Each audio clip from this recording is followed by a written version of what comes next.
Bang. We are live, people. Good evening. This is everyone's a pundit episode 69. And we're going to have an interesting show for you today, people. We got some debutants entering the View studio today. It's a pleasure to have them on. And we got our resident pundits as well. Back to the old school, Jason and Pat. And back to the old school as well as normal. Arsenal lose. And Spurs also bottle it as well. So yeah, we're just back to normal now, people. Coming to the end of the season and just normal things resume. Man United win second place and that. We keep it moving. Chelsea holding 5. But anyway, let me not get into that just yet. Can we get everybody to just please introduce themselves, starting with the new people on the platform, please? Can I start with Prime? Can you introduce yourself, please? Yeah, my name is Prime, and if you know me or you don't, I'm from the football Terrace. I'm a Chelsea fan, and you can catch me giving a lot of my views and my thoughts about Chelsea and football teams in general on the Terrace or on my Twitter, which is right there. Right there, man. Wicked. Appreciate that. Good to have you on, man. Good to have you on. And our second debutant in the View studio, can you introduce yourself, please? Yes, Mr. Darren T, Tottenham fan extraordinaire. Thank you very much for having me on. It's a pleasure and an honor. And I look forward to chopping up with you tonight. But I see the shots you were firing there in second. I don't think it passed me by, brother. But You know, Mr. Darren, I'm always shooting. You know, my clip is always fully loaded. Jason, enter the place, please.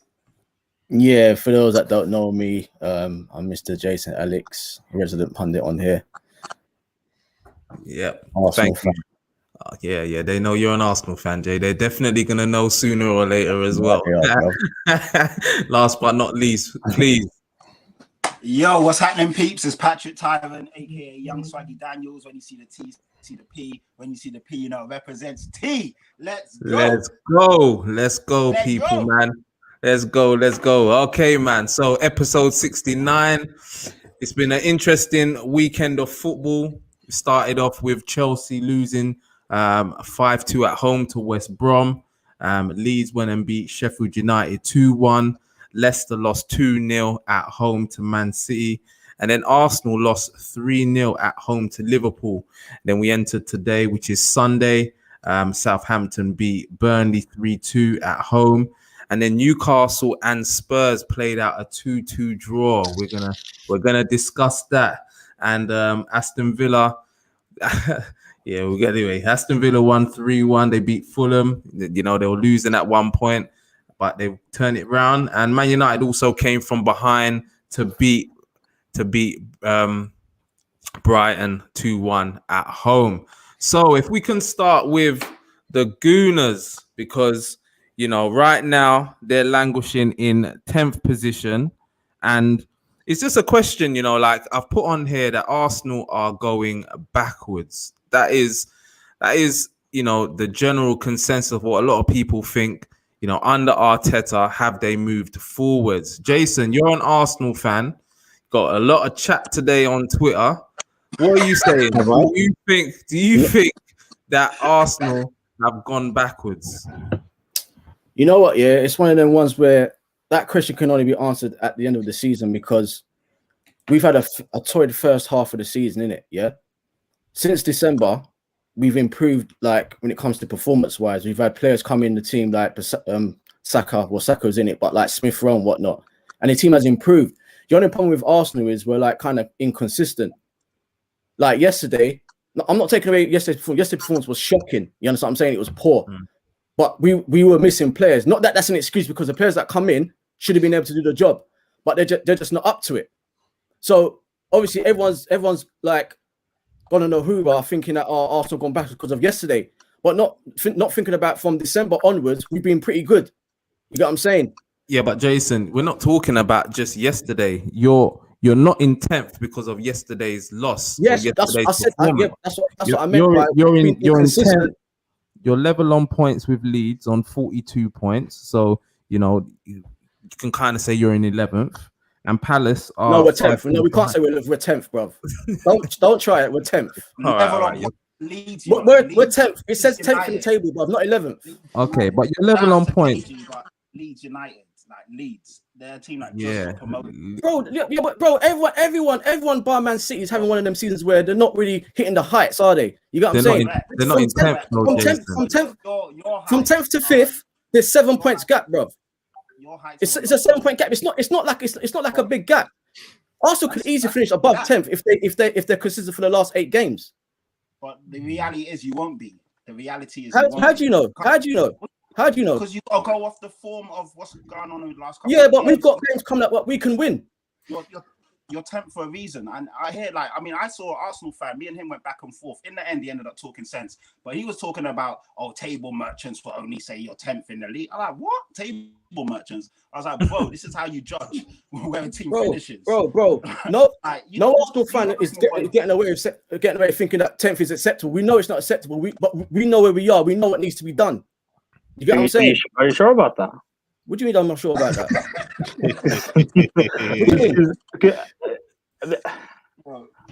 Everything that's happened to you guys has been beautiful this season. It's been quite expected from my point of view. I got a lot of abuse. The first, bro, you sack managers. I've got. Yes, but my team wins trophies. Listen to me. So does mine. So what's your point? FA Cup and Premier League, FA Cup and Champions. It's different. Anyway, listen, I got a lot of abuse first few games of the season because you were beating Fulham and scoring little tippy-tappy, playing out of the back goals, and Arsenal fans were trying to get gas. The reality is, you are where you are for a reason. You're not that good. You're not even inconsistent. You're consistent in what you are. Liverpool weren't that good in all reality. They weren't. And they were still able to beat you. They haven't been good all season. Fulham beat them. Aston Villa put 7 past them. Even Chelsea beat them. Even when we played them second game of the season, Liverpool, we still gave them a bit of a game, even with Lampard, who's not that good. The fact that you guys couldn't, in 2 games you played them, I don't think you had a shot on target. You've only scored 1 goal in 2 games you've played in this season in the league. Your league form is what shows you where you truly are. Because in cup competitions, it's with a bit of magic or a bit of luck, it's quite easy to win. Chelsea won the Champions League and finished 6th. I've seen Liverpool win the Champions League, and I don't think they were in top 4. Yeah. It's quite easy to. I'm not going to say fluke because that's disrespectful, but it's quite easy to win a cup competition. Whereas your league, it's not easy. Not every team wins cup competitions, bro. Well, you don't win a Champions League, so I understand that. But I mean, in terms of winning a cup competition, doesn't really show how good you are. I've seen Arsenal fans say you can finish 10th, but win the Europa League, and that's still a good season. I've seen Arsenal fans say you can finish 10th, and Arteta won't get sacked because they're still backing him. This guy's not. The thing is, he's got potential. I won't deny that he's got potential. I can see what he's trying to do, but this job is way too big for him. And the way the Arsenal fan base is so toxic, they're going to kill him before his career's even started. Well, not me. At the end of the day, yeah, I'm giving Arteta till next season to show what he can do, because this season has been one of those seasons. Why does Arteta get so much time? Why does Arteta get a free pass? But sacking managers here and there all the time. It's not going to really do anything, is it, bruv? What's that going to do? Arsenal don't have the money to be stacking managers every 2 years, bruv. Yeah, you got to give managers time. Darren T, what do you think about this situation? Because Arsenal seem to have a lot of bad energy towards Emery, but are we seeing anything different under Arteta? No is the answer. When Arteta came in, I thought to myself he would do well. He's been under the tutelage of Guardiola. He's young. He's got fresh ideas. I do wonder about the investment from the board. I think that's hindering them. But tactically, he's still got a lot to learn. I do wonder if it is a step too far for him to step too far too soon. Kind of like Lampard. I think it was maybe too big a step for such a young manager. So that's what I think. So that's where I am with Arsenal. I think it's just a step too far. You probably need somebody a bit more experienced to steady the ship, start getting them up the table, start trying to challenge for Champions League places again, and then maybe, you know, I don't know, just have somebody a bit more experienced than Arteta. That's what I would say, really. That's what I think is wrong with them. Thank you, Darren. Jason, what would you say to that then? Because look, putting all banter aside, yeah, Jay, putting all banter aside, yeah, Arteta took you over. You then say, you know, he won the FA Cup. And I agree with exactly what Prime was saying, and I've said it on other streams as well, that you don't have to be the best team in a competition to win the cup competition. So you can have those type of things, you know, the beauty of cups, that's what it is. But the league is where you need consistency. Consistency is what I judge a lot of things on. You come into this season, you finished, what was it, 8th last season? Yeah, was it 8th? And then that's a really poor season. You yourself, Jason, you have to admit, you laughed at me when you said that you could finish top 6, and I said that might be a step too far. You said, what? You started getting all angry at me. Yeah. Now you're in 10th position. Like, do you not think that you're going backwards? And would you have this same energy if he wasn't Arteta? Because I saw your energy for Emery. Bro, under Emery, the football was shit, bro. The reason why Emery's got a better record than Arteta at the moment, because the board acted fast. If Emery stayed there any longer, it would have been worse. It's all good as everyone putting up. Footballist, I'm not. What? I just interject. Emery finished 5th, and he got you guys to 70 points. We put a post out on views. Bro, 5th, you can't compare the two. It's two different seasons. Everyone's not getting the full tally of points they normally would get in a season, bro. You can't compare the 2 seasons. Emery fucked up getting us into the Champions League by tinkering with the first 11. He got to the Europa League final. What happened there? We got done over by Chelsea. Like, you can't tell me about Emery and you can't compare the 2, bro. It's 2 different seasons. He had his shortcomings, I agree, but he's still better than Arteta. And well, you just said it because he's experienced. But when it came to Arsenal, he lost the dressing room. So what? So we're going to continue. The proof is in the pudding, you know, bro. The proof is in the pudding. It's right there, innit? Like, Emery got you. I mean, all right, Arteta won an FA Cup final, right? Emery got you to the Europa League final, which you ain't getting to this season, right? How do you know that? You can't say that, bro. You ain't getting to this season. Don't get That's speculating. Nah, no, you can't say that, bro, because you don't know. To that this season. Also, what are you talking about style of play? What the style of play are saying Emery played bad football, had to do it anything? This is what I don't like. Results, bro. The results. We didn't have no identity when he first come. There's the results. But you haven't got an identity under Arteta. It's even worse. I can see what Arteta is trying to do. It's worse now, and you have better players. What's worse? The way you guys play, your identity. I disagree with all of you. It's worse now. That's I know. You ain't watched Arsenal. During Emery's bad stint. We had no identity under Emery. I'm not talking about Emery's bad stint. I'm talking about his whole time at Arsenal, the year and a half. It's better than it was under Arteta. That's because the board acted quickly to get rid of him. If he stayed, it would have been worse. So you can't really compare. You don't know that. Maybe he would have got himself out of it. You don't know that. Bruv, listen to me, please. The football was shit under Emery near to his end of his tenure. I'm an Arsenal fan. I know. I watched every game. I'm not talking Jason, about look at this comment here. The football is terrible. This is from Daniel Wade. He's an Arsenal fan. Jason, the football is terrible now as well. We parked the bus yesterday like we were going. But no Arsenal fan can't tell me they can't see what Arteta's trying to do, because we've seen it. It's that yesterday it was terrible because we didn't have the players to do it. The team just didn't perform.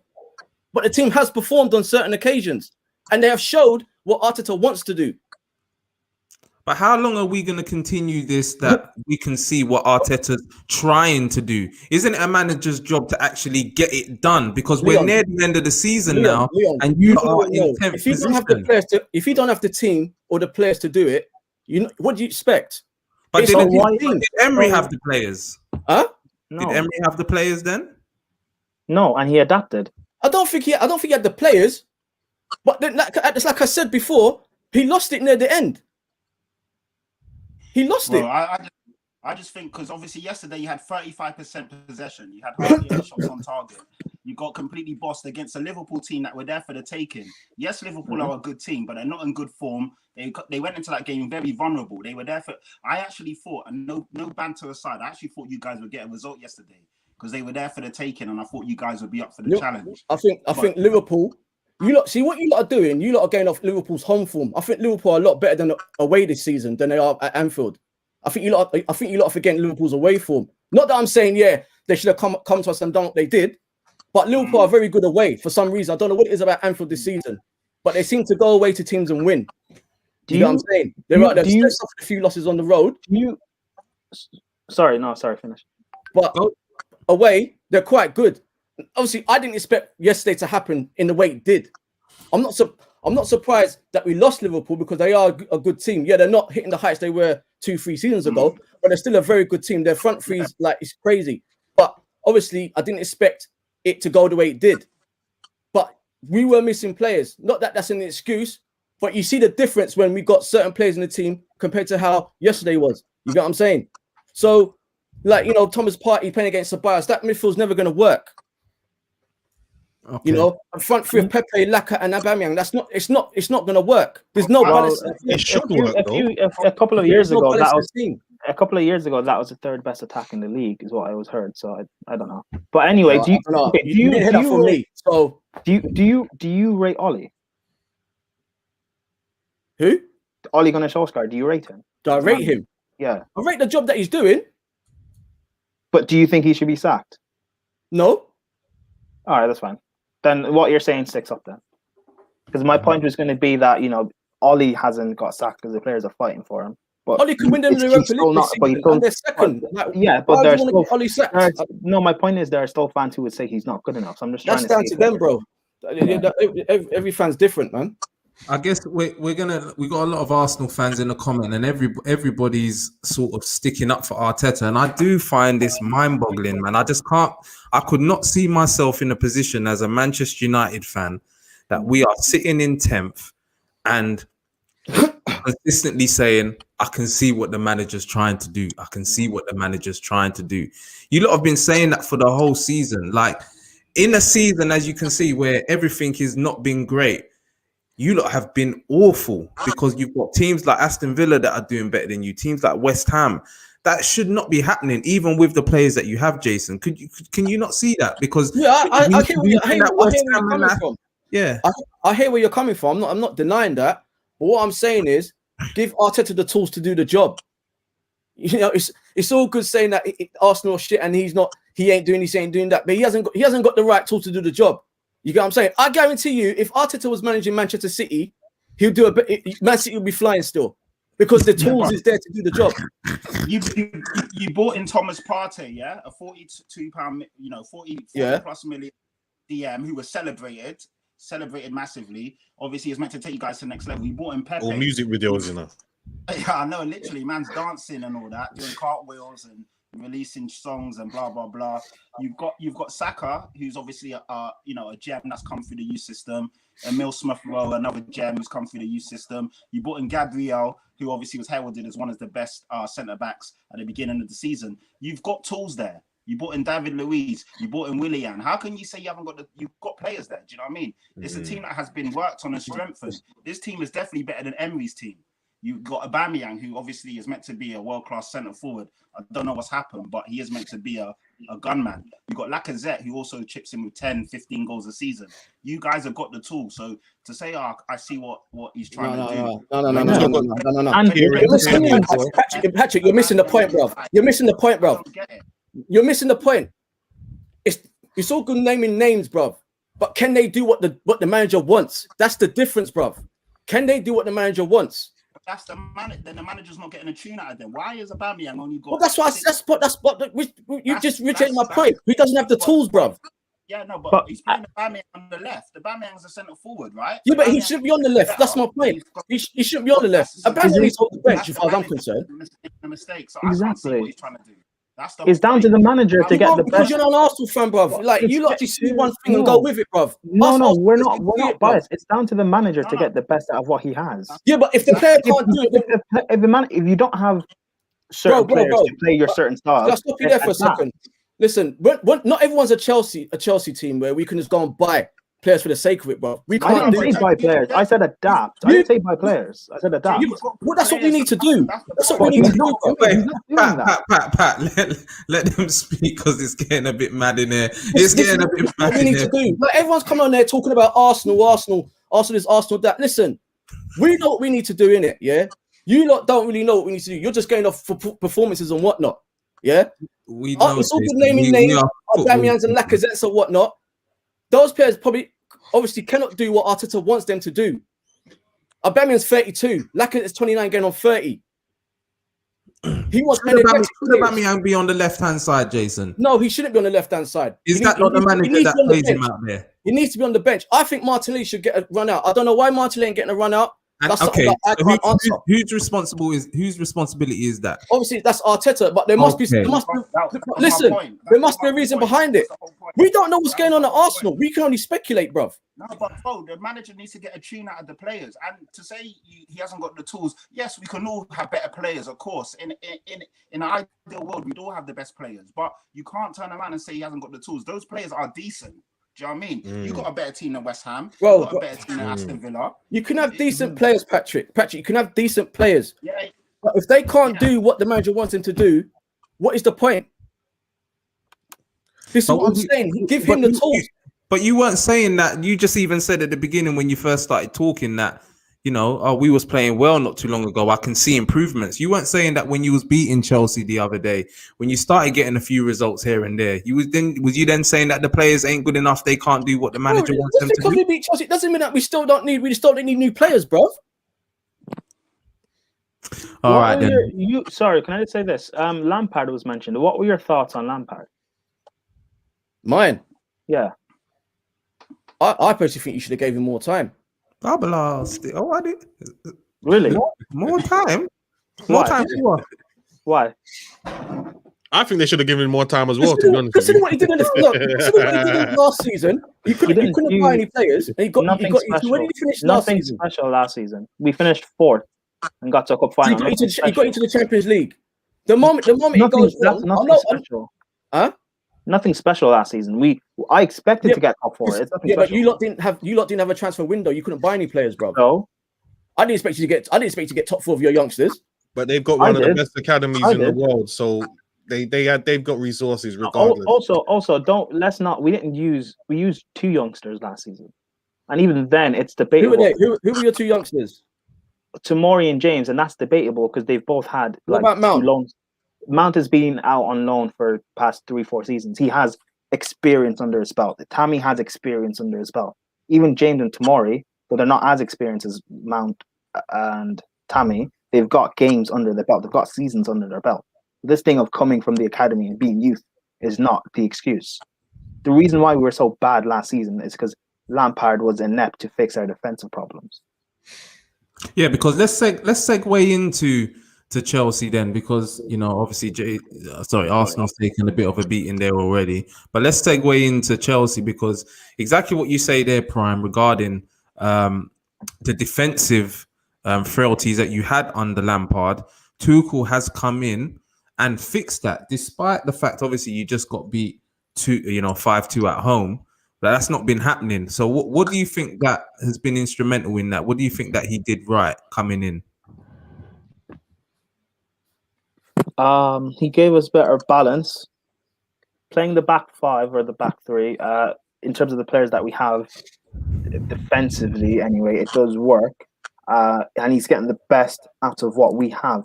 That's what a manager should do. However, these players are still not good enough in terms.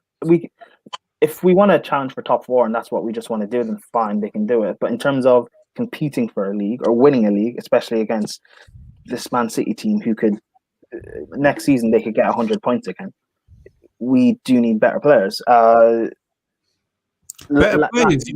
You just spent how much millions on Havertz, Timo Werner, and we needed to in order to catch up to be able to challenge, and yet we still have holes in our squad. It shows how bad we've been run and investing in our team for the past few seasons. That we're now at a point where because we've bought bad in the past few seasons. We're now at a point where we need to get these players out and bring in new players into the team and like actually build properly. And we're gonna do that. It's what players would you say they are? Because I'm a bit shocked to hear that. I'll be honest. Because I think that you look at the Chelsea squad. All right, it's not on City's level, but Chelsea have a good squad, and you spent a lot of money. We have a good squad. I haven't denied that. But again, I'm winning the league or challenging for the league, especially how good this City team is. We need a lot more. If this was 4 or 5 years ago, and like the most winning the league you're going to get is 85 points, 90 points, then yes, this team can definitely challenge and we can win the league with a few more additions. But we need a bit of a overhaul, and that's not going to happen over the course of one season. Maybe it's going to take another season or two to do, and which is fine. But in order to build for the future and to sustain it, we do need improvements. Our center backs, like watching the game yesterday, is not too similar from past games we've played, because I've seen so many stupid errors. People want to blame Jorginho, and he had a terrible game. Christensen, bad game. Zuma, bad game. Alonso, stupid defending for that second goal. Mendy, he was okay, but still a bad game. He conceded 5. Werner, I don't have too much blame on him because he's playing up front on his own with no real source of creativity because we're a man down. And the only way we can get forward is via our wing backs. And he's not the sort of striker where you can hit it long to him and he'll hold it up. So that's kind of useless. I think, why can't Tuchel get a tune? He is getting a tune out of these players. But again, he is, quite literally. He is actually. Well, but again, in terms of winning the league, it's with this current squad, unless you have a massive drop and Liverpool also have a massive drop, it's impossibility. Where do you want to see improvements then, Prime? Where do you want to see improvements? In particular areas. If we're still playing with this wing backs, I think we need a left wing back, maybe a right wing back. But what about Chilwell? We need a CD. Chilwell's not adequate enough? He's good, but I don't know. It's just he can't. For some reason, he can't play left wing back, or he's not good playing left wing back, which is weird because he is an attacking fullback. I think we need a DM, which is something I've been talking about all season, but apparently Kante playing as a lone DM is the way to go. Centre back, maybe. I think in terms of going forward in our creativity, Chelsea fans want Haaland. I don't know if Haaland is the way to go necessarily. I think it's not just scoring goals is the problem. I think our final ball. And I think if we sign someone like Kane, he can give us the output instead of signing 2 players. Like if we sign Haaland, we'd also have to sign someone like Sancho. Whereas I'd rather sign Kane. Yes. Kane will never in a million years go to Chelsea. Never. Kane wants to leave. I've read he has 120 mil. If we go for Kane and target him, Daniel Levy wouldn't sell him to you. Spurs also need this rebuild thing. If Kane wants to, again, the thing is we're not going to target Kane. We're probably going to try and get Haaland, but I would rather have Kane. If Kane wants to leave, and it's a thing of who else is actually going to want to buy him because everyone else wants Haaland. Kane wants to leave, and we're the only option.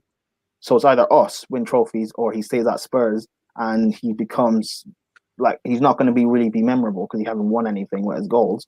Then he's gonna choose to leave. Not to Chelsea. Not to Chelsea. Never. And there's no other option. Not to Chelsea. No, there's no. Chelsea's not an option.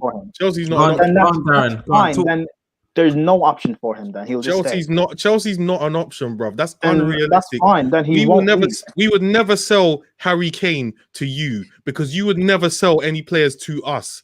Right? It would never happen. You remember Rudiger? Patrick, you remember Rudiger? They were talking about Rudiger earlier on. And Chelsea weren't going to shut Rudiger to Tottenham. No way. Right? We're never going to sell. I don't care. You could stack 250. I'm just giving the thing is we're not going to target Kane. We're probably going to try and get Haaland. And I'm going to tell you from now. I'm telling you from now. You're not getting Haaland either. You're not getting Haaland either.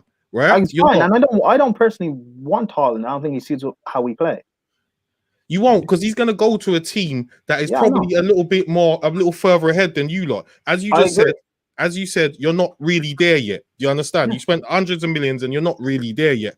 Haaland's going to go maybe a Barca. He'd be more likely to go City, more likely to go Barca, even Madrid before he comes to you. So you're probably like 4th or 5th down the pecking order. In fact, he might pick Liverpool over you, right? So you understand? You lot ain't ready for these man yet. I'm sorry. Probably. And the thing is, even with everything that I've said, we can still compete with the best, like in terms of on the pitch, because we've got Tuchel, we've got a tactician. This Atletico Madrid team, people are raving about the best defense in Europe and how they're storming La Liga. We beat them over 2 legs comfortably, and all of a sudden they're a bad team. So I think people should put more respect on what he's actually doing.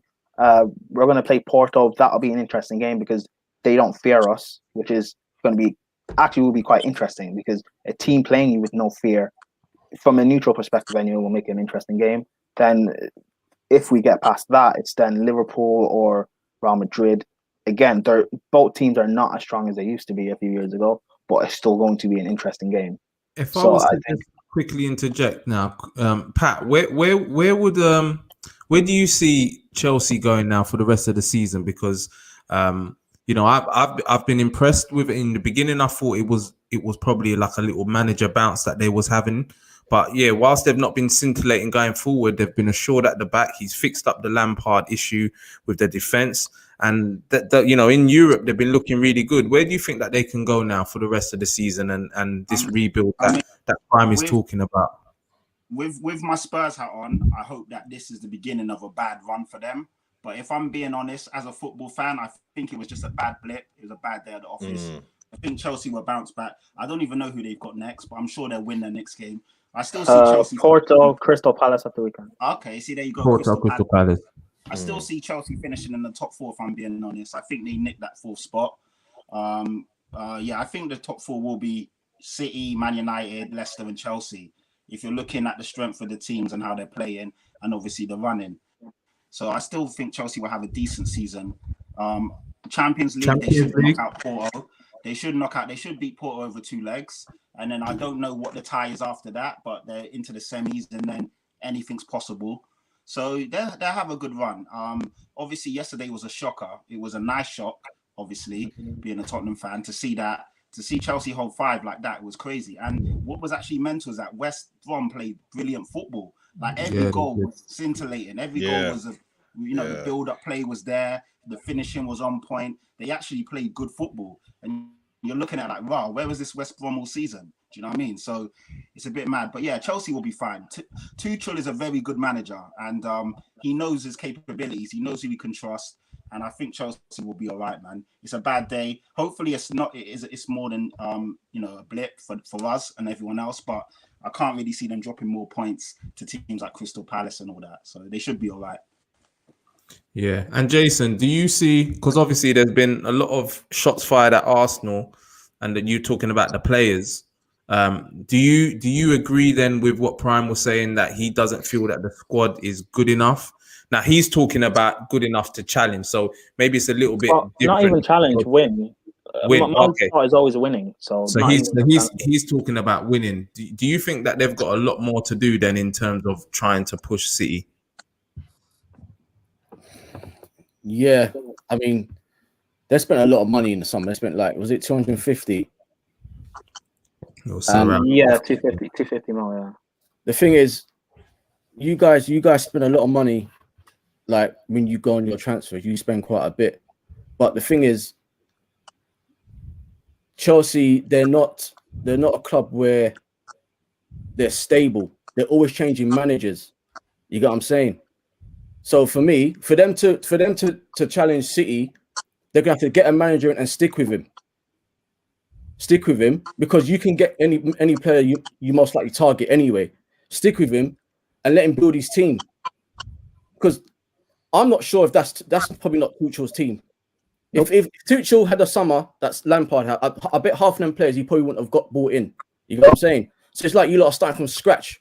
Every time you suck a manager, you're kind of starting from scratch. So for me, you need to keep your managers, stop sacking them the moment they hit a bad run. I know it's one of the ones where we spent a lot of money, so you got to do the job. But sometimes it doesn't work out like that. That's not how football works all the time. You know what I'm saying? I just think Chelsea just need to become stable, and if they become stable and get the right players in, then they'll be challenging teams like City for fun. But they're not going to do it with the way that they're going on. Me But personally. you say that. So do you agree with that, Darren? Because I think to myself that Chelsea, we know what Chelsea are like. We know what Ibrahimovic is on. He wants to win the title and he splashes his money to win it. And if you're not doing that, then you're gone. But Chelsea have still been successful in the last however many years with this model. So do you agree with what Jason's saying, that they need to change this sacking managers all of the time? Because you said earlier that you would have given Lampard more time. I was only joking. That was actually sarcasm. Oh, yeah. That was sarcasm, bro. That was yes. I would have given Lampard more time because I would like to see Chelsea falling down the table and failing miserably. That's the truth of the matter. No. Listen, Jason's right in terms of like this whole sacking manager business. They've gone through like every good manager there has been, every great manager there has been over the last 15 years, and he sacked them. What they need to do is let Tuchel get on with his job, and just start building and adding, as we say, man, adding more balance. Right, he's got the back sorted out. One thing I would say is I don't know why they didn't trigger Thomas Partey's release clause, because he would have been a much better fit at Chelsea, I think, than Arsenal, because Arsenal have got a lot more to do than Chelsea have. Too top heavy. I've said that before, because Lampard was just playing flipping fantasy football. Like, he just signed everything there was going. Do you know what I mean? Just every little piece of talent he saw, like, and he just signed them. Like, and where were they going to fit? Havertz, Werner, Ziyech. Do you know what I mean? And you're still having to rely on Tammy Abraham to get the goals. Now, Tuchel's got them playing a little bit, but they're not reaching the levels that you would expect them to reach. Scoring the goals and what have you, and playing. They've been functional. That's the thing. Chelsea have been functional. And this season, functional is enough to get you top 4. So, yes, they're going to finish 4th, because everybody else has been so bad. But I think next season, when things are settled down a little bit more, the pandemic is over, fans are back, it's going to be interesting to see where they will be. Because functional, it's going to have to be more than functional to do it, because everybody's going to strengthen. So that's what I think on Chelsea at the moment. So if we just one last question, Prime, what area would you like addressing? Because as you said, this is going to be a process. It's not going to be able to happen in just one window. What would you like to see addressed in this summer to help, kick Chelsea on next season?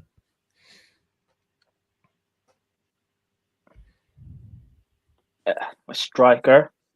Harry Kane. No, we won't go there. Kane, it'll either be Kane or Lukaku or Haaland, one of the three. A centre back, a DM, and a wing back, maybe, depending on the development of James and Chilwell. But the thing is, our attack this season has been underwhelming. The likes of Werner and Ziyech and Havertz. But next season, it should be a thing where it's just first season syndrome and they should click and start firing. And I think that might be I know we conceded 5, but the thing is we haven't conceded a lot of goals. We barely concede.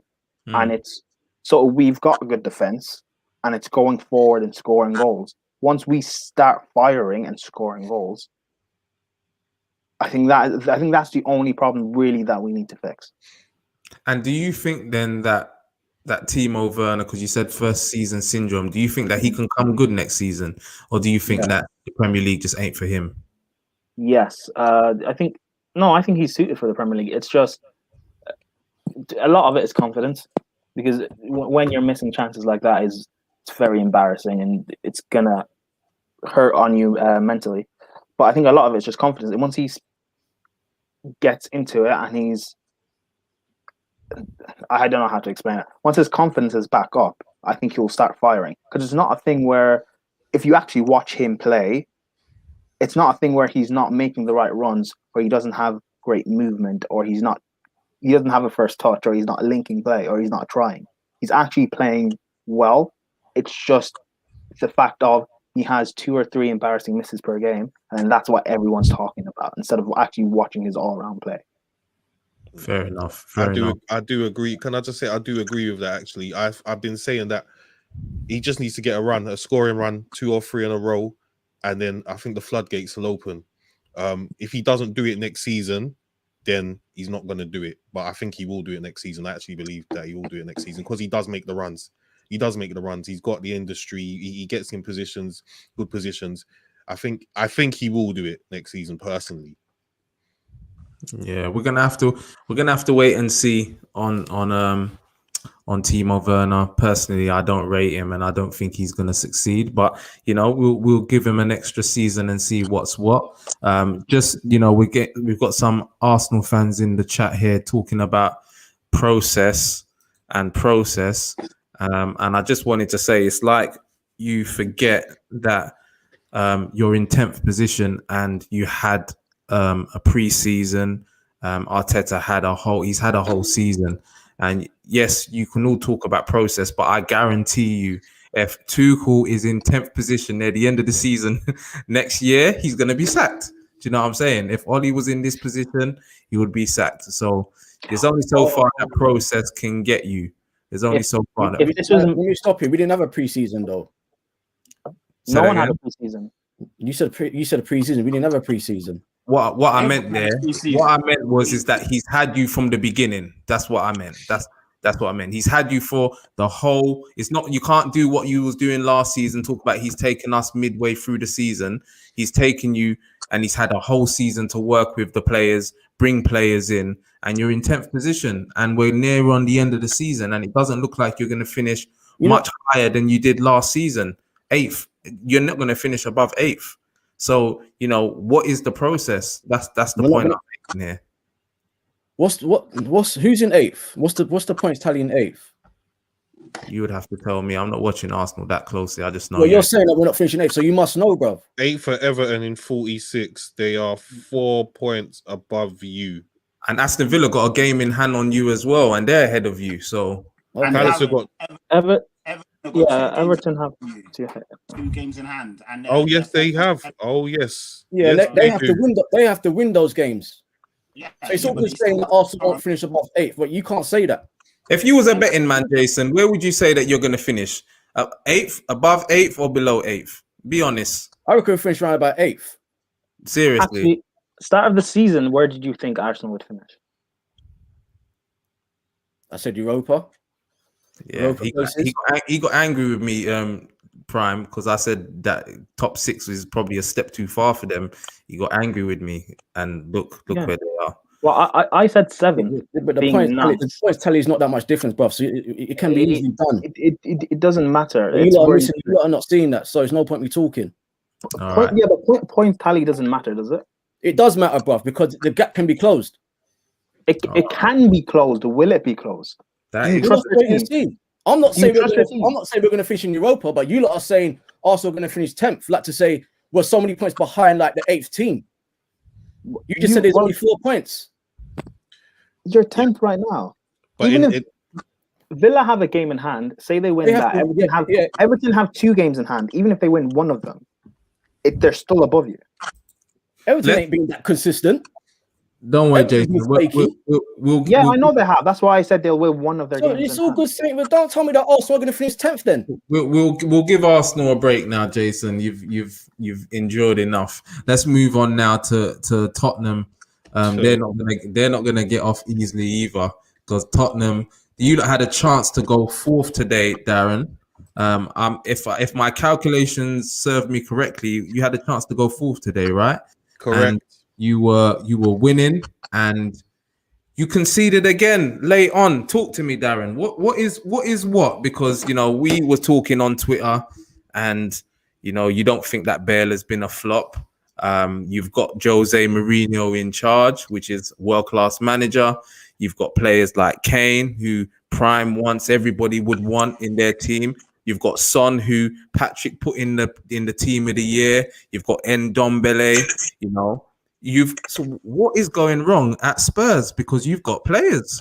Two words. Self-sabotage. Every time, self-sabotage. We are the kings of individual errors.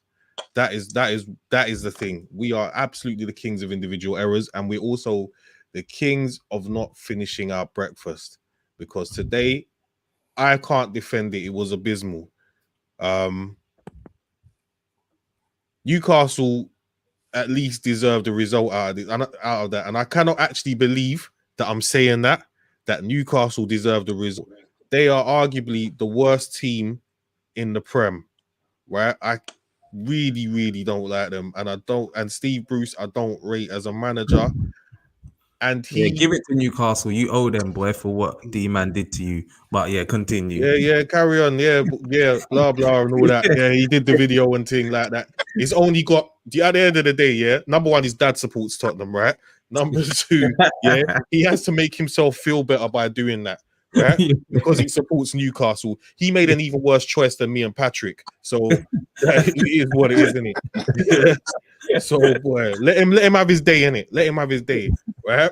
Big up D man and big up DD Footy Factory and all that. But at the end of the day, we are the architects of our own destruction because we have so many chances. We've had so many chances to get there. I'm surprised we even had a chance to get to fourth the way our season's been. But you kind of knew when I did say that when everybody was talking about us getting to fourth spot if we beat Newcastle, that Joe Linton was going to come up and scupper that, right? Lo and behold, Davinson Sanchez, poor today, very, very poor today. And yes, we did miss Toby. Yeah, you're right, Holly. Rodon is good, but he does need guidance. He needs somebody at the back, a stalwart at the back with him, somebody mature. Davinson Sanchez is not it. I've defended him for too long, and I think it's time for him to bounce. I mean, I've got a list of players that need to go in the summer. I want to read them out because I want to know if Patrick agrees with me. Read them out, man. Right. Read them out. Go through. Right. So I've got Lloris, yeah. I've got Hugo Lloris, right? I've got Davinson Sanchez. I've got Ben Davies. I've got Doherty, Harry Winks, Lamella, Sissoko. Holy man. It's a whole heap of man still. Yes, it is. It is. Sissoko. Lucas, I've put a star against because he's having a bit of an Indian summer. I'd say Delhi because you can get a good bit of money for him. Eric Dyer, without a doubt. And I think honorable mention to Steven Bergwijn. I thought Chelsea needed surgery. Relax. Wow. What's that? I thought Chelsea needed a bit of surgery. That's a lot. Listen. We listen. Every Tottenham fan will tell you we needed a big clear out time ago, and we haven't done that. We haven't cleared out the deadwood for about, I'd say about at least 2 to 3 seasons now, and we've just let it accumulate, and now it's compounded into this. Right, Kane and Son cannot keep saving us all the time. And to be honest with you, Son has had a bit of a stinker the last month or two anyway. Right? It's not the whole first 11, but it's most of it. So yeah, Kane and Son have had a bit of a stinker anyway. So Son has had a bit of a stinker anyway. I don't blame Jose today. I blame the players. You know what? We had chances and we blew it, and we had there were so many errors. It was terrible. Newcastle. Do you know how upset I am about that? Let's hear what Pat has to say, because I didn't see the game today, so I can't really give my in-depth sort of take on it.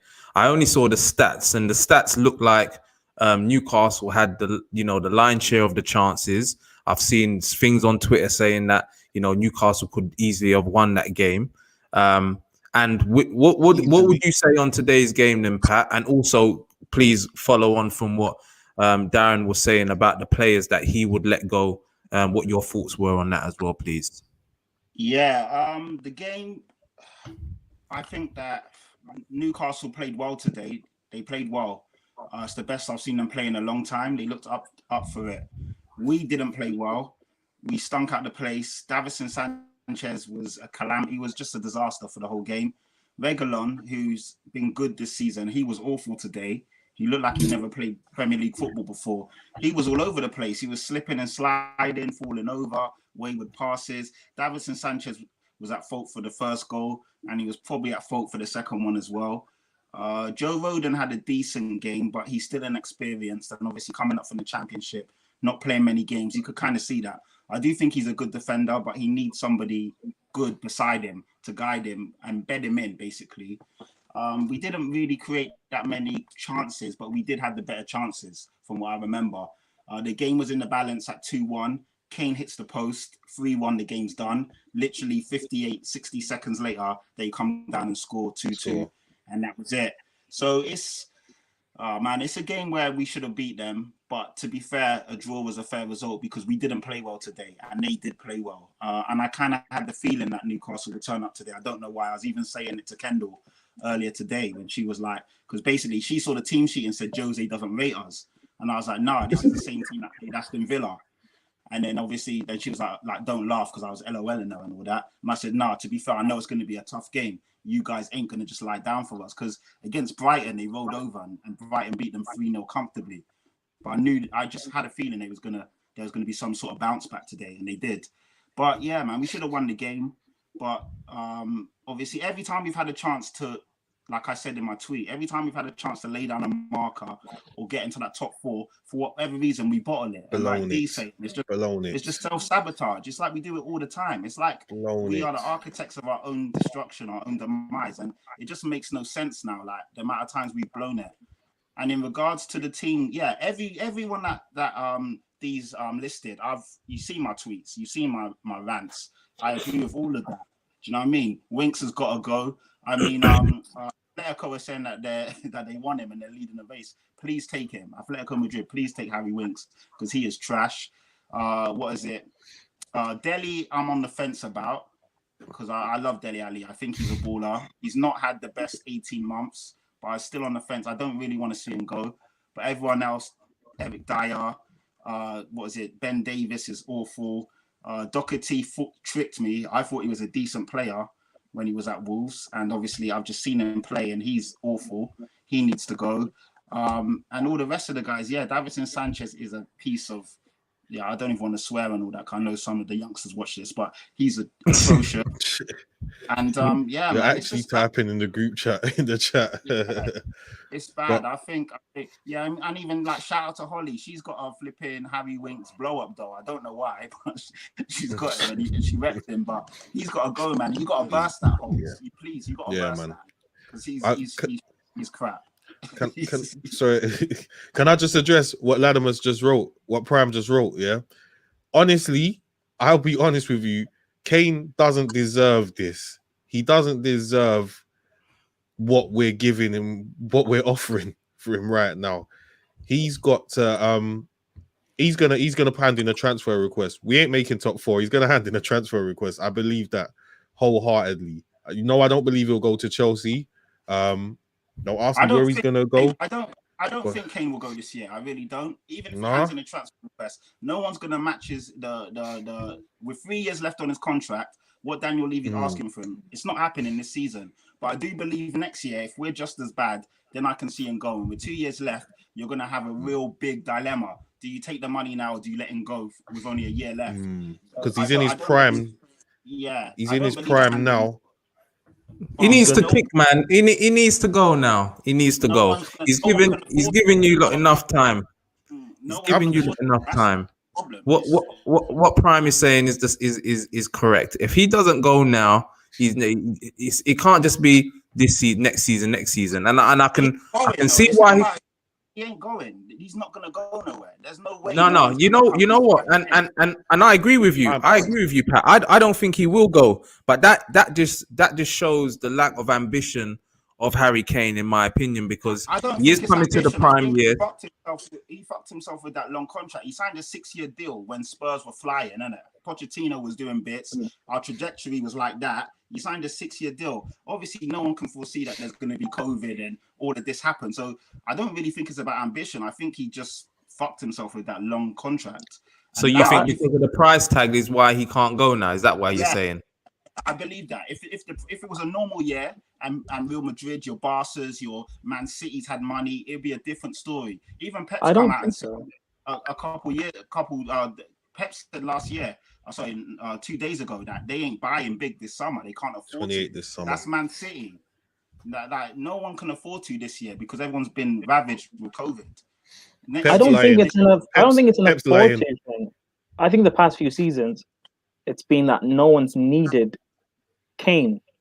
Real Madrid, they've had Ronaldo and Benzema, and even when Ronaldo left, they went and bought Hazard because they didn't want or need Kane.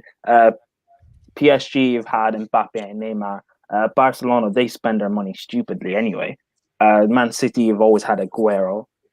Chelsea, a lot of teams are in debt. Chelsea didn't target Kane or didn't need him, or it was impossible because of the Spurs thing. Man United should have bought him if they were run properly as a club, but because of how bad they're run, they're not going to buy him. So, and Bayern Munich have Lewandowski, so they're not going to buy him. Sorry. What did I just see? Here's this one here. Yeah, if Levy thinks someone's going to pay 60, 70, are you mad? Are you mad? Have you seen who goes for 60 or 70 million? Are you mad? I'm not quite sure about that comment there because man, that makes it's probably a bit of an exaggeration, but it makes sense. He means in terms of Levy putting out an extortionate. He's not 29. He's 28 in the summer. No, I know, but he means. No. I'm looking at the comment. No. Yeah, he means Levy putting out an extortionate amount for a price tag, when in reality, if Kane wants to leave and he forces the transfer, then Levy can't demand 150 mil or 160 mil. No, I think he's saying that nobody's gonna buy Kane for 60 to 70 mil. That's what I think he means. Jason, we haven't heard from you for a while. What would you say to that comment there and regarding Kane and leaving and his ambition? 60, 70 mil thing. Yeah, and what do you think about Kane and his ambition? Do you think he needs to leave Spurs now? Well, for that price tag, he's worth a lot more than that. You get what I'm saying? He's worth a lot more than that. For his ambition, Kane should be winning leagues, man. He needs to be winning leagues. He's that type of player that should be winning leagues. You get what I'm saying? I think he knows it himself. He's even said it. He even said it in an interview with Thierry Henry. He wants to win trophies. You get what I'm saying? But like Patrick said, I think the contract's kind of fucked him. It's a bit like Zaha situation. It's kind of fucked him. I do think maybe if it was like a normal season, then he might have been okay. Clubs might have been able to afford it. But I think because of the pandemic, I think it's going to be hard for someone to pay 150 million or whatever it is they want for him. No chance. At this day and age. And like, he's 27, going to be 28 this year. And then if he stays for another season, he's going to be 29. If Spurs don't win nothing, then he's kind of just going to be known for his goals in the Premier League, innit? Nothing else. Yeah, he doesn't want to be another Shearer. That's what I'm saying. He needs to be in league, man. He wants to win trophies, and I don't think. I mean, don't get me wrong. You know, I'm sure if we win the Carabao Cup, it's not enough. He needs to be playing Champions League football from now. He deserves to be playing Champions League football. He deserves to be challenging for titles. We're not going to do that. We need a big clear out and then a rebuild. And that's probably going to take us another 2 to 3 seasons, I would say now. Darren, let me ask you a question, please, because I've spoken to Pat about this many times. I don't know your opinion on it. But you mentioned earlier, and you're saying, you know, all of these players that need to go, that you need a clear out. Was you for the Poch sacking? Was you someone that was for it, Because where I see you now is you've got a manager that's come in who's meant to be world class, and he's not taking you forward. And then we see a lot of Spurs fans blame the players, but these are the players that Poch had to work with, and Poch had to do all of this without backing. So was you for it, and do you think that it's worked out? Listen, I'm not overly sentimental. When he went, it was time to go, because he had, let's not forget, we had 18 months, right, of terrible football under him. And I know that we are rotten from the top down. Don't get it twisted. I understand we're rotten from the top down. I've always said Levy commercially is probably one of the best chairmen in Europe, but when it comes to on-pitch activities, he's one of the worst. So it's just an imbalance right now. Like, he needs to step away from sort of footballing activities and just concentrate on commercially building us as a club, right? Where work to your strengths. And I know that Poch got affected by it. But the problem is, when Poch got affected by it and was saying all this stuff in the media, it started to really affect the team, and that for me was inexcusable. And I know we got to the Champions League final, but it did paper over the cracks. And the way we went out with such a whimper in that final, I was done by then, Yeah, so it was done. Yeah. We carried on the next season, and we were terrible. Yeah, we were terrible. And the comments he said before the game, before the Champions League final, our biggest game in our history, and he's talking about if he wins, he's going to walk away. There's nothing more he can do. You don't say those kind of things before that game. Do you get what I mean? So the players already knew that was it, isn't it? The players already knew it switched off. So it's just it's weird the stuff he was saying. And just like Darren said, I was like, as much as I love Pochettino, it was time to go, man. 18 months of terrible football, 12 months of not winning on the road. People forget these things. It was bad. Like, the end result was bad, man. So But we say all of that, Prime. Do you think that they've moved forward now since Poch? Do you think that they've moved on from there? The Spurs fans, no, definitely not. They think not the Spurs fans, but as a club, they've backed Poch. They got Jose? They made signings. Do you think that they've progressed forward, or do you think that they're in the same position as they were?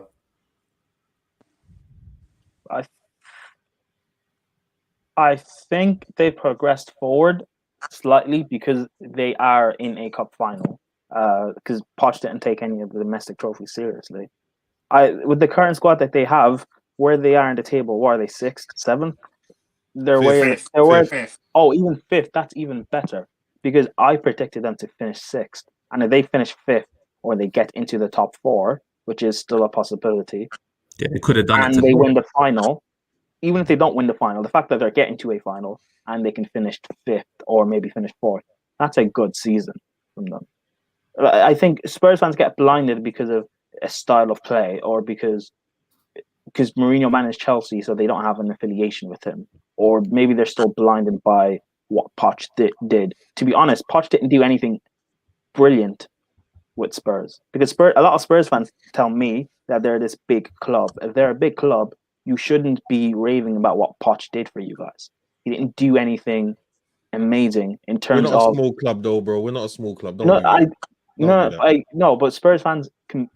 And I don't speak to you on a regular basis, but Spurs fans tell me, like, their club comparable with, for example, Chelsea and stuff, that if they are a big club, then Poch just having them finish 4th, or not 4th, but finishing in the top 4, and then reaching a cup final or reaching a Carabao Cup final, but having no attention, actually going to win them, that's not an achievement.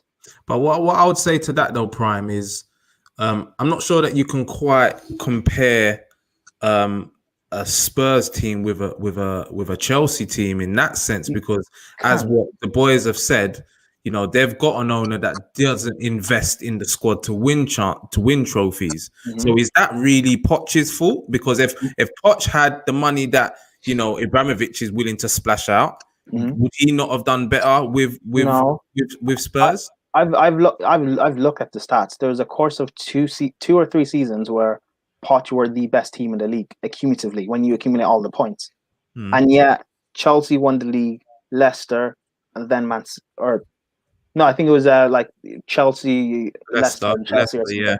Yeah, that won the league. That shouldn't be. If you're the best team in the league, because they did have the best team in the league, they should be winning it, and they didn't. Any other manager with pedigree of winning and know-how of winning, Pep or Klopp or Mourinho or Ancelotti, whoever, they win the league with that squad. But they didn't do anything, and they should have. They should have. You know, I'm interested to hear what the Spurs boys will say. They had two of the best fullbacks in the country. They had Lloris, who was a quality goalkeeper, Alderweireld and Vertonghen, two of the best one of the best partnerships in Premier League history. They had Wanyama and Dembele, Harry Kane, Son, Eriksen, Ali, one of the best or the best attacking force in the league. They should have won at least 2 Premier League trophies, and they didn't. Yeah, we should have won something. Yeah, we should have won. Yeah. I agree. The fact that we didn't win the League Cup, the fact that we didn't win, the Carabao, whatever you want to call it, the fact that Pochettino, and it used to piss me off because he talked about trophies build egos and all of this rubbish. Play your best team in the games that are available and win something. Do you know what I mean? Like when we got to, and I used to say this as well. I said like the players are at fault, Pochettino is at fault. Playing Son left wing back in the League Cup final was weird against Chelsea. We ended up getting beaten 2-0. That was weird. And then just all these dodgy decisions when we had the chance to do something. So yeah, do we really think that probably the year that Leicester won it was Spurs' best opportunity to win the league, and you didn't win it there. But other than that season, do we really believe that Spurs have had the squad equipped to win in the league? Do we believe that, Darren? No. Yes, that season, the season Leicester won the league. I think the season afterwards as well. Yeah, we were there or thereabouts. Like my gripe with Poch, just to continue from what Prime said, is that, and what Patrick's been saying is that he couldn't get it over the line. Do you understand? We had countless semi-finals, cup finals, the league. He just couldn't get it over the line. That was the only problem. We were playing great football. The camaraderie in that team was second to none. Honestly, it was all set up for us to start winning something and to push to win at least one title, and we couldn't do it. So for me, I'm all about the club, innit? I'm not about okay, I miss such and such and I miss. Yeah, of you know what I mean? If nothing's going on for you, like you can bounce, innit? That's where I am. That's where I'm at. You understand? If you're not pushing us forward, like see you later. Bless. Like so pushing you forward, then there's a question here. If there needs to be a clear out at Spurs, is Mourinho the right guy for the rebuild? I don't believe so. But the thing is, it looks like he's gonna get another season. I don't think he's the right guy. However, I can't see us paying him 30 odd million to push him out. I'd like him to go, to be honest with you.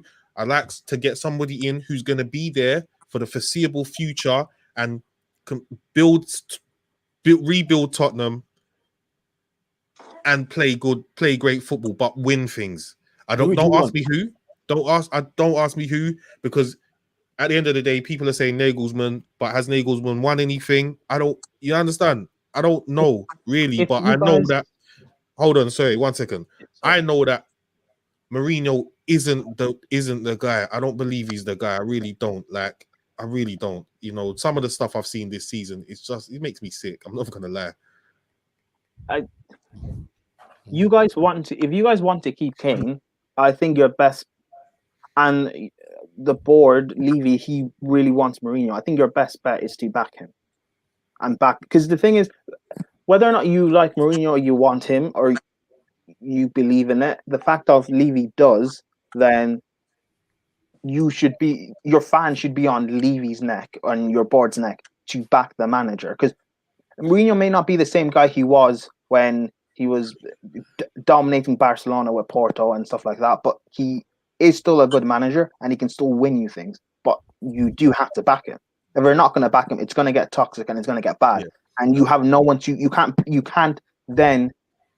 necessarily blame Mourinho when you don't back him and he gets toxic. You have to then blame your board because it's their fault it gets toxic. Yeah, earlier I said the club is rotten from the top down.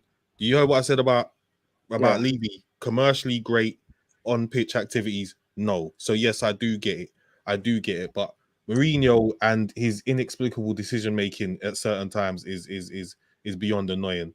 We look at the first Newcastle game. Look at West Ham. Look at this Newcastle game. Look at Wolves. Look at Arsenal. Look at the 2 against Liverpool. We're gonna get piped by Man United next week. Then we've got Everton the week after. I won't be sure about that, but okay. Listen, it's I don't have any. This team doesn't instill any confidence in me. This manager doesn't instill any confidence in me. I've said from the beginning, top 4 and a trophy is minimum for us this season. If anything less than that, anything less than that, bruv, and it's as far as I'm concerned, it's a failure. Yes, I want to see us lift the trophy, and I want the feel-good factor back at the club. But is it enough? No, ultimately it isn't. No. We were Champions League finalists but 2 seasons ago. And this is where we are now. No, it ain't enough. It ain't enough. We need to have that ambition. And, Darren, go on. Sorry. But why is it a failure? Is it a failure for you? Because if you didn't think, if your prediction start of the season was not, if you didn't predict Spurs to finish in the top 4 at the start of the season, then you can't say it's a failure for not finishing in the top 4. No, he would have predicted Spurs to finish in the top 4. That's what. And that's the majority. Okay, that's fine. Yeah, that's the majority of Spurs fans that I know anyway. That with the manager they had, with the window that they had, where they were happy with signings that they brought in. Obviously, Doherty hasn't worked out because you've heard Darren wants to get rid of him. But people on the panel now were raving on about him. But they had Jose Mourinho as well. They should really be finishing top 4 in a trophy. That should have been the bare minimum for them, especially when this is why I was asking the question, is when you do sack Poch, you're hoping that Jose comes in and you move forward. Move forward has to be Champions League football and now winning the trophy. So I totally hear what you guys are saying, man. If we was to move on now from Spurs, because we're going to finish off in the next 20 minutes or so, you've got a game against Manchester United next week. I just want to get some neutral views on Manchester United. Obviously we won today. Again, it was not a pretty game of football from our point of view, but we got the job done. We're in second place, and it looks like we're almost there now because Chelsea dropped points, because Spurs dropped points, and obviously Leicester lost to Man City. It looks like we may be top 4 now, and we've got Europa League to look forward to. What's your thoughts on Manchester United, Jason? Being an Arsenal fan and a football fan. Yeah, I mean, you're second. The thing with Manchester United, they know how to grind out results when it's needed. You get what I'm saying? They may have the odd sloppy performance, but at the same time, your team knows how to grind out. I saw the first half today. Obviously, I didn't expect Brighton to take the lead, but you guys weren't really at it in the first half. I didn't see the second half, but I listened to it on the radio, and I just knew once you lot got that equaliser, you lot was going to go on and score a second goal. It was just a matter of time. That's what Man United are good for doing. They just grind out results, especially at this time of the season. You do need some players in the summer.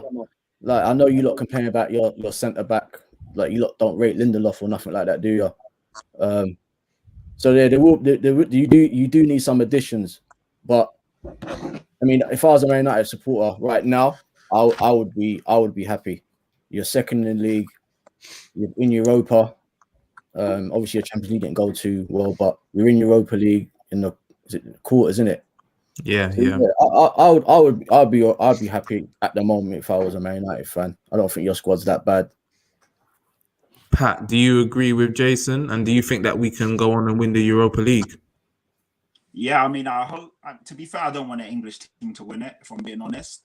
But if an English team is, you haters. I'm just keeping it real, innit? I don't want none of my domestic rivals to win it. But if an English team is to win it, because I'd rather it be you guys than Arsenal. So yeah, I'd rather you guys win it than Arsenal. If I believe, do I think you guys will win it over Arsenal? Of course. Yeah, you're. I think, and I said this to you before, Sems. I think you guys have had a good season. Yes, you didn't challenge per se in the league, but you're comfortably second. You're in a, you're in a strong position. I mean, you've got Granada, right? You should beat them. And then you're into the semis, and I think you got a good run from what I remember because Ajax or Roma in the semis if we make it there. Again, those are two teams that you should beat. Do you know what I mean? So, yeah, I mean, this whole like Champions League teams dropping down to Europa, for me, I find it a bit weird. You've already had your stab at the cherry. It doesn't work. I don't believe you dropping down into Europa. I know they say it makes the thing better, but it's a bit weird that you guys get another chance, if you get what I mean. Yeah, I agree. Yeah, you take it, you run. I think you guys will win the Europa League, if I'm being honest. If you finish second and win the Europa, that's a season that most fans should take and be happy with. I don't care who they are. If it's City, if it's United, if it's Liverpool, that is a good season in my opinion. So if you carry on the way you're meant to, then yeah, it's a good season. I would never have any complaints with that. Do you get what I mean? Darren, do you agree with the gents? Generally, yes. You've had a good season. I believe you'll win Europa as well. Ole seems to pull it out of the bag. He seems to really pull it out of the bag. I know there are a lot of complaints about him from United fans. However, look where you are in the league. One thing I will say is that the signing of Bruno Fernandes, I thought was a really, really good one because he's really helped to galvanize the team. You know, yes, he scores a lot of penalties, but at the end of the day, you win a lot of penalties. So, but Darren, I know you're trying to poke me there, and I'm going to give you. I'm not trying to poke. I'm not even trying to poke. I wasn't trying to poke. I said because as I've said to Pat, he scored more outfield goals than a lot of your midfielders have goals. Full stop. So I wasn't even trying to. I wasn't actually saying anything today. I wasn't. I'm saying he scores a lot of penalties. For me, it's annoying to watch him because I know we were this close to signing him. That's what I was about to say. We were very close to signing him. Yeah. Mad. Him and Ruben Diaz, two players that we missed out on that we should have signed and we were close to signing. And it just shows that, like you said, Darren, our chairman he's a bum. He's a fraud. He's got a lot of people about money we've made and all this stat sheet, all these Excel warriors are like, yeah, but he's made this amount of money for the club and he's done. But at the end of the day, we're not moving forward. And the amount of players that we've missed out on that we should have signed, those are two prime examples. Those are two players that have come into their clubs and made their clubs so much better. And we were close to both of them and we should have had them. So we shagged it. So Man United went and signed him, and look what he's done for United. You understand? I really think he's such a pivotal player for United, and I think he's actually made the difference. Do you understand? Between them being on the cusp of top four and them finishing comfortably in the top four, right? So it's such an important signing. So there's a question that I'm gonna ask Prime in a second from one of the comments, but just to go back, Darren, to what you've just said there about him being a great signing. What about Gareth Bale then? Because obviously we was talking on Twitter. You had that signing in Gareth Bale. Why has that not worked out? And because I said it's flopped, but you said it's not flopped. So has it worked out? Look, at the end of the day, what I was saying is that what was everybody expecting, right? He's been out for months upon months. It's about a good 18 months. Yeah, he's not played. He's unhappy. He was injured, right? I wasn't expecting much from him at the end of the day. I was being realistic. I knew that when we signed him, it was to just give us a bit of a feel-good factor, get a few goals, and also prepare. It was going to help him prepare for the Euros, right? And I've been getting laughed at. Oh, look, Gareth Bale's just using us for the Euros, right? Realistically, I knew that was going to happen. I wouldn't turn around and say he's been a flop. He's been okay, but what were we expecting? You're not going to be expecting a whole lot from him. He's not going to be Gareth Bale of 2011. So that's why I say he weren't a flop. He just met expectations. That's what I would say really with him. Like, and to be honest with you, he's happy. He's happy at the club. He seems to be doing all right. I don't know, man. I don't know. I can't say he's turned around and say he's been a flop. Like, he seems happy. He's getting on with the players and stuff, and really and truly, that should have helped us kick on. Yeah. But I just think it's I don't believe that for a second. Fair enough, because you sound like somebody that wasn't expecting. Well, you've just said he wasn't expecting much from him, but there were a lot of Spurs fans that were thinking we've got Gareth Bale and he's gonna do his thing. Like Pat can back me up on this. I did say that Gareth Bale is washed and he's not the player that he was, and I did think he would have little impact, which it has turned out to be. But a lot of Spurs fans thought he was gonna come in and do a Bruno Fernandes. That's why I thought I would ask you that question. We've got a quick comment here from Lauren Wood. United ain't winning nothing. Prime, what would you say to that? Do you agree with that? Do you think Manchester United are not winning nothing this season? No, I don't. They could win the Europa League, but I don't think they have the mental strength, the mentality to just push and get over that line. But I think United fans complaining and moaning all the time because they personally don't like Ollie, and they can admit that they're having a very good season. They're second in the league. They were top for about a month or two. They're doing really well, especially the fact of apparently there's better managers out there like Klopp and Arteta and Rodgers. Not Arteta. I don't think any fan have said Arteta. No. There are a lot of Arsenal fans I know saying Arteta is clear of the three. But anyway, it's the fact of delusional. Clear of the three. You sure about that? Yeah. What fans do you know that said that? Ollie, Arteta and Lampard saying that he's clear of the three. But anyway, they have deficiencies in their squad. They don't have a DM. They need a centre back to partner Maguire. Possibly they need a fullback. They need a right winger. They need a striker. They have a lot of deficiencies and holes in their team, and yet they're still second in the league, and they're still performing well. This Brighton game, they should have probably been 2-3-0 down, and maybe that's due to the fact that Brighton need a clinical striker, but they have what it takes to come back and win games. And whether you like the style of play or you personally think is attractive, Ollie has a style of play, and they're doing well. Actually, the thing is, Ollie has a style of play. The way United are playing, and the way they have been playing since he came, there's no one has a right to say this is Ollie's style of play, because I don't believe any of us have actually watched Ollie at Norway when he was managing Mold. So I don't think anyone has a right to say this is Ollie's style of play. It's not good enough when you haven't seen him manage at Mold.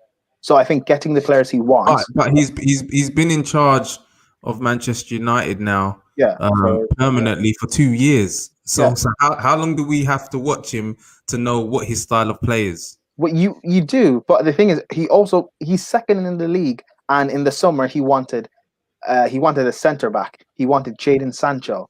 He needed a striker, which maybe he got on Cavani. But there are players that he wanted a DM. So 2 players that he wanted that he didn't get, and he's still second in the league. I think it's the fact of, if Man City weren't doing a complete madness and they were still the way the Premier League was 3-4 years ago, where things were so respectable. So if Man City were 6 points away, 7 points away, no one would be complaining because they're still in a title race. Because Man City have just pulled ahead of everybody and they're outperforming everybody, then it looks embarrassing when it's not really. Do you expect Ollie, who you say is not good enough, to compete with Pep, who is one of the greatest or the greatest manager of all time, and he has one of the best Premier League squads of all time? Do you expect him to compete? If you do, that's delusional. No, you make a point there about competing with City, but should we be second then? Because Liverpool were champions, and Liverpool are now, I don't even know where they are. Where they were, 6th or 7th. Mm-hmm. So we're talking about in this season, from where Manchester United were, we were top of the league, and the way we've fallen off is not good. Just put City away. Just put City aside for 1 second. Manchester United still have to focus on themselves and do their job. And we lost to Sheffield United. We drew to West Brom. You know, there's a lot of performances and games where we did not perform. putting City to one side. We just went and beat City the other day, the team that everybody said is unbeatable. We just went and beat them 2-0. So but did you fall off though? Yeah, we have fall off. And you fell off with all the deficiencies I've just mentioned in your squad, and you're saying you fell off. So did you expect to stay first and win the league from that point? No, I didn't think. I thought City would still go on and win it, but which they're doing. So I don't think it's a thing. But the reality is that we should still be closer to City from where we were, in that position, because of the games that I said that we dropped points in. And with the deficiencies you have in your squad.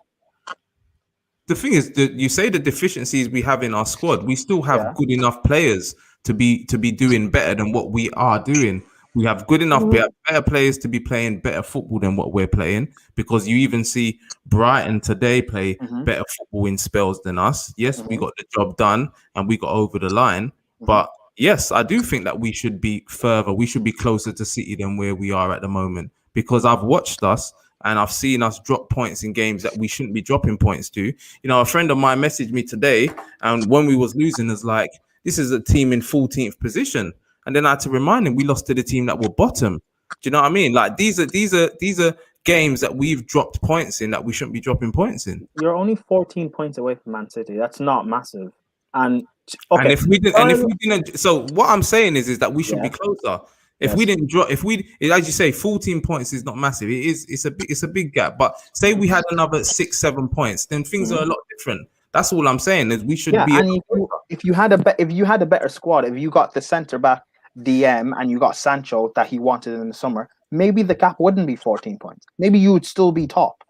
So the reason why we drew last minute to Everton was because we didn't have Jadon Sancho. We didn't have a good enough squad. The reason why we lost to Sheffield United was because of that. Is that the reason why we dropped points? No, it's because you don't have good enough players in certain areas.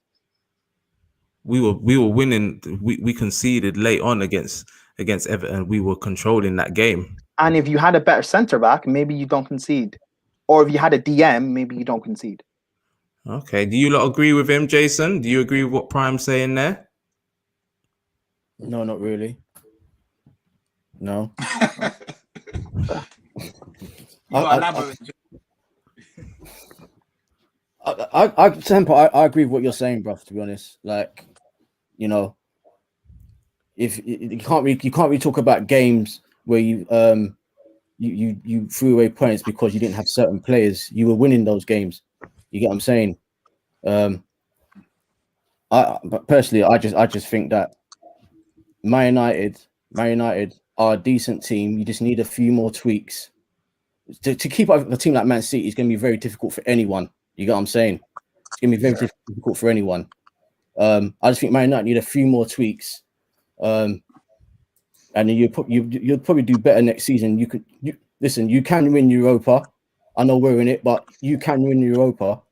So it's not a be all and end all, man, for Man United. But going off that, that is pretty much what Prime's saying. You just said if you had, you need a few more tweaks. Prime's saying if they had those tweaks. But I'm talking about in regards to. No, but I'm talking about in regards to he's saying that they dropped points because they didn't have certain players. But what Sempti's saying that they were winning these games. Yeah, but that's the point though. If he had a better centre back, maybe he clears that late, I don't know, cross into the box, or he blocks it. You could say that, but he might not have cleared it. But this same. If we had a better centre back, is still okay for us to go and beat. This is the point I'll try to make to people: is these same players are the ones that we just had when we went and beat City. So we then can't be picking and choosing in games that we lose. We say if we had better players, but in games that we win and that we're in second, we say they're okay. Yeah, playing big games where everyone raises their level. This sounds weird, but it's easier to win a big game where everyone will raise their level to perform to their maximum, as opposed to playing a team like Brighton or Sheffield United where you're going to drop in concentration because you're not going to take them seriously. And that's why the players in those certain positions like Lindelof or McTominay and Fred, or your right winger situation, your striker situation, Martial, they're not elite level players because elite level players don't drop their world class levels of performance because they're playing Sheffield United. Harry Kane's not going to have a day off because he has to play Sheffield United. He's still going to perform, isn't he? Yeah, but the thing is that Manchester United haven't really performed in the big games this season. That's, our record against the top six hasn't been good, and we're in second, so we've had to pick up points against the teams in and around that. So we've been playing well in those little games as well. It's what the issue is not the players as such. For me, it's the style of play that we play. We play a counter-attacking football where we sit behind against the big teams, and Ollie's got that on lock. So we can draw against City and beat them. We can draw against Chelsea. We can do all of that. We're playing Spurs next week. We probably will get a result, whether it be a draw or a win, because our team is equipped to play in those type of games. But against the littler teams, Prime, what our issue is that we're the game where we need to take control, and we need to take it to them. That's where we struggle, and that's why games like today and games like Sheffield United, it's not really necessarily they're not raising their level to play in those games. It's that we haven't got the answers to break those teams down. And if you don't have the answers, wouldn't someone like Ollie wants Jadon Sancho, wouldn't his creativity add to breaking a team down? Because I watch the way you guys play, especially I don't believe so. Against the lesser sides, you attack a lot down the left-hand side, which means it's easier to defend against you. If you had someone like Sancho who could occupy the other side, you've got threats from every area, so it's harder to defend. So do you believe Manchester United is literally Jadon Sancho comes in and everything gets rosy because we've got I think you need to strengthen. It's not just Sancho, you need to strengthen in other areas. Yeah. Darren, what are your thoughts on United? To an extent, I do agree. To an extent, I think I kind of agree with both of you, because you do need tweaking. You do need centre backs. You do need. I don't know what you lot think of McTominay and Fred, but I do think you need like a top class DM. Yeah. Yeah, you do need a prolific striker. You need a right winger.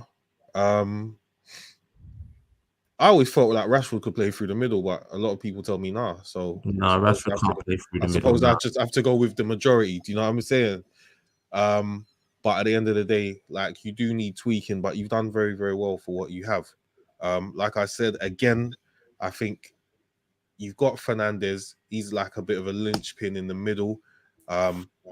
Gives me United that extra oomph, but you do need to kind of you do need to strengthen in the summer. I don't know what's going on with Van der Beek, because I think he's going to be a great creative outlet, but he just doesn't get played. That's really mystifying. He started two Premier League games all season. So, we talk about quality in areas and players and stuff like that. But in my opinion, Ollie's not utilised the squad well in certain times, and he should have been able to find a way to play Donny van der Beek a lot more. Now the problem is when Donny van der Beek comes in, he's not great. He's not electrifying. So people say, so when he's given a chance, he doesn't do anything. But I'm sure we would all know that as footballers, you come in from the cold, you sort of need games. Yeah. Any footballer needs games to get their confidence up, to get their match fitness. You know what I mean? Because you can be there training on the training ground, but match fitness is totally different. And I think he's struggled, and Ollie's not. I don't think Ollie's managed that situation well. Now it does pay the question. Was that an Ollie signing that was made in the summer? Because if it was, then that's even more of a reason that you can see that Ollie's not right, because that is a really, really poor situation there. But then if it is that he wasn't bought because of Ollie, then that's the problem with the structure of the club that we now seem to be trying to fix. So we'll see what happens going forward to next season. We're in second position. I can't complain at all. we're in the Europa League, or we're in the Europa League trying to get to the final. You know, Lauren said that we're not winning anything, and you know, cup competitions, as we've said before, who knows what's going to happen? You know, but really and truly, now we should win the competition. We should win it, and your favorite? Yeah, we're favourites, so we should win it. Man United are favourites. They're definitely favourites. They're definitely favourites in the competition. Yeah, they would be. Yeah, with the teams left. Why? What do you mean why? Because you got Man United, you got Arsenal, Villarreal. Yeah, Villarreal. Emery. But United are better than Villarreal. Emery is a Europa League specialist. Emery's a Europa League specialist. He's won it 3 or 4 times, right? I do agree with you there. United are a stronger team than Villarreal. Manchester United are favourites, though. The bookies make us favourites. Yeah, Man United are favourites. The bookies make us favourites, and everybody makes us favourites. Not in my eyes. Not in my eyes. So who's favourites then? Villarreal. Villarreal are favourites. Yeah. Okay. But didn't Emery take Arsenal to the final and lose? He can lose. He can lose. Yes, they did. And he still has more experience in winning this competition than any other team that's left. So he's favourite because he's won it before, not based on experience, yeah. But based on squads, Man United has got the strongest squad out of anybody left in Europa League. Yeah, 100. Yes, but I'm not going just based on squads, because when it comes to it, the experience factor does count, no? To an extent, you know, at the end of the day, Emery's got the experience in the competition, but has he got the squad to work with to win that competition? He had it with Sevilla, but has he got it with Villarreal in comparison to Man United? I don't believe so. I don't believe that at all.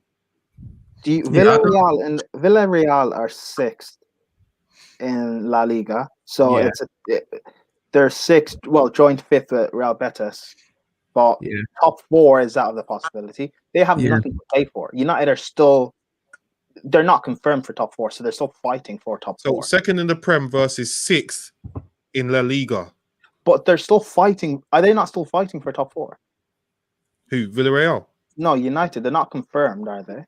Manchester United are there and thereabouts now. This, and it's something I said on Beats' channel the other day, actually, that when you tally up, even before today's games, there's 27 points left to play for, and we was like 9 points ahead of Spurs. Yeah. We've now just increased that gap now to, I think it's like 11 points or something. No, it's 9 points. It's 9. It's not. Yeah, it's 9 points ahead of Chelsea in 4th with 8 games to go.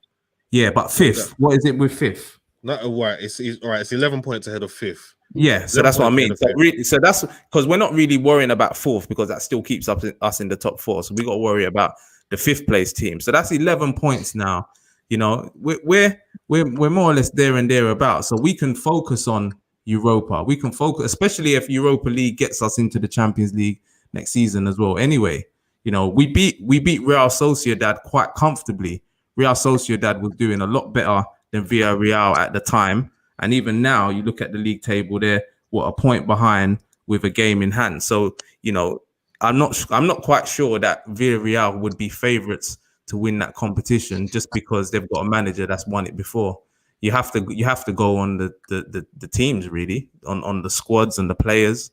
I'm sure that's what you would have to go on. Who did you play in the semi-final last season? We played. We got knocked out by Sevilla, and you had a better squad. Yeah, that's it. You had a better squad. Yeah, but Sevilla played Inter in the final, and Inter had a better squad. Yeah. But we can say that about anybody, though. Where Emery's lost finals, Emery's lost semi-finals, or whatever it will be. We can't go by and say, last season, because Man United lost in the semi-finals, that means they won't. No, it's not just about Man United. My point was, Sevilla won, and they have experience in winning the Europa League. Villarreal have experience due to Emery, or Emery has experience in the Europa League and winning it. But Sevilla have some experience in winning the Europa League. Yeah. Right? Villarreal don't. Mm-hmm. It's only their manager that has the experience. There's a difference there. You see what I'm saying? Yeah. How many other teams left have experience winning it? Experience doesn't mean that you go on to win it though. Yes, but again, you asked me who are my favorites. No, well, we said that Man United were favorite. You said that. Man United. So in your eyes, they're not. But Villarreal. The bookies who make money from this thing make Manchester United favorites. You know, a lot of pundits will make Manchester United favorites in this position. So I think, but you know, at the end of the day, who knows who's going to win it? Because as what Lauren is saying there, you know, Arteta schools Ollie every time. She believes that. I said we're winning the comp. I'm guessing that she's an Arsenal fan, so she believes she believes that Arsenal are going to win it. And we can all sit here and say, oh, but Arteta ain't got experience from winning it. But can we then say that they're not going to win it because they ain't got experience? You can't say that. At this stage in the competition, quarterfinals, at this stage, anyone can win it because once you get to the final stages of a competition, sometimes it's based on a bit of luck and things going your way. But I'm just saying, in my opinion, based on who the favorites are, and again, it's fine margin, so I'm just going based off experience. So you think Villarreal are going to win it then? Yeah. I actually hope so because I don't want Man United or Arsenal to win it. So I do actually hope you're right. I do actually hope you're right. Let's be real. I'd rather a foreign team win it than a domestic rival. But I believe, if I'm being honest, United will win it. That's my opinion. I just think they're better than all the rest of the teams there.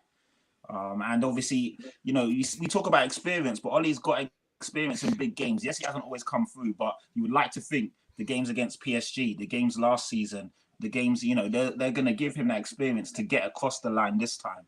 So I think those big games, none of them meant something. PSG didn't mean anything because it wasn't at a serious stage. When they faced Chelsea in the semi-final of the FA Cup, they lost. Sevilla in the semi-final of the Europa League, they lost. Once when it gets to a big game that means something, they don't get over that line. And would they meet each other in the final, or would it be the semi-final? No, we will meet Villarreal in the final because they're on Arsenal side. If it's in the final, I would expect the manager with the experience and the know-how to get through it and win. Mate, you saw what happened to Arsenal against Chelsea back in 2018. Yeah, who was Chelsea boss then? Matteo Sarri. Sarri. Yeah. Okay. So and Arsenal had a better team than we had a better team. Well, maybe it was 50-50. Hazard is the Sarri never won anything as well. And that was his first but also in the second half, Arsenal down tools. I don't think you can blame Emery solely for that loss. Emery was fully to blame for that. He set the team. Arsenal down tools in that second half. So what happens if Villarreal players down tools then? And then we, you know what I mean? Well, if they down tools, then I'm wrong. And United win a trophy and Ollie, a manager that I actually rate, then I'm right about him being a good manager. So it doesn't matter. So you rate him and you think he's a good manager, but you don't I do rate Ollie. You don't think he's good enough to beat Villarreal when because Emery has experience. Who won it last season? Sylvia. Who was the manager of Sylvia? It weren't Emery. Right, I don't know who the manager was. Who won in 2019? What you're talking about last season? Or the season before? This season before that, it's Chelsea. Who won? Chelsea won. Was it Chelsea? Was it that with Arsenal Chelsea? Yeah.